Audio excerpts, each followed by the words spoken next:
পৃথিবীর প্রায় প্রতিটি ভূমি কোনো না কোনো দেশের অধীনে, কিন্তু একটি বিশাল মহাদেশ আছে যার কোনো মালিক নেই। এটি হলো অ্যান্টার্কটিকা, পৃথিবীর সবচেয়ে ঠান্ডা মহাদেশ। কিন্তু এত বিশাল একটি জায়গা কোনো দেশের নয় কেন? এই পেছনে লুকিয়ে আছে ইতিহাস, রাজনীতি এবং একটি অবিশ্বাস্য আন্তর্জাতিক চুক্তির গল্প।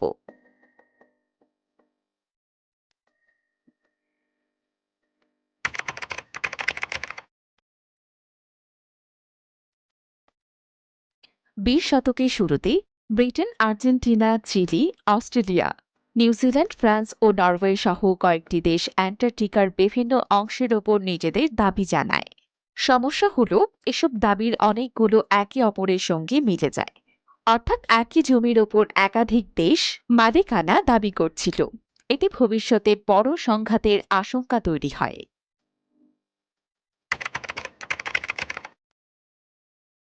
১৯৫৯ সালে ১২টি দেশ একসঙ্গে স্বাক্ষর করে অ্যান্টার্কটিক ট্রিটি নামে একটি ঐতিহাসিক চুক্তিতে। এই চুক্তি কার্যকর হয় ১৯৬১ সালে। চুক্তির মূল উদ্দেশ্য ছিল অ্যান্টার্কটিকাকে শান্তিপূর্ণ কাজে ব্যবহার করা, শুধুমাত্র বৈজ্ঞানিক গবেষণার অনুমতি দেওয়া, সামরিক ঘাঁটি, পারমাণবিক বিস্ফোরণ এবং তেজস্ক্রিয় বজ্র ফেলা নিষিদ্ধ করা।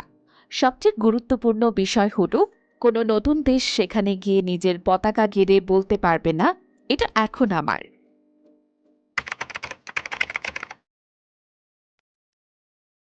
অ্যান্টার্কটিকায় কোনো স্থায়ী শহর বা স্থানীয় জনগোষ্ঠী নেই।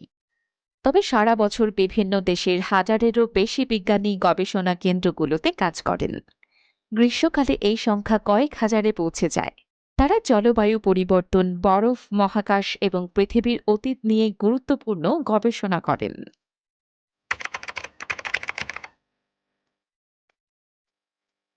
অ্যান্টার্কটিকার বরফের নিচে খনিজ তেল ও প্রাকৃতিক গ্যাস থাকার সম্ভাবনা রয়েছে।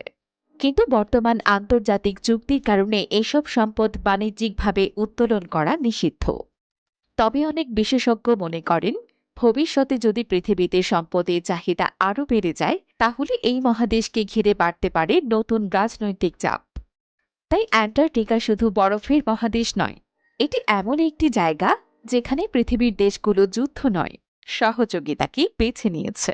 হয়তো আজও এই কারণেই পৃথিবীর শেষ বড় বন্য মহাদেশটি কোনো একক দেশের নয়। এমন আরও ইতিহাস, ভূগোল ও পৃথিবীর অজানা রহস্য জানতে সাবস্ক্রাইব করুন ডিকোড দ্য পাস্ট। দেখা হবে পরের ভিডিওতে।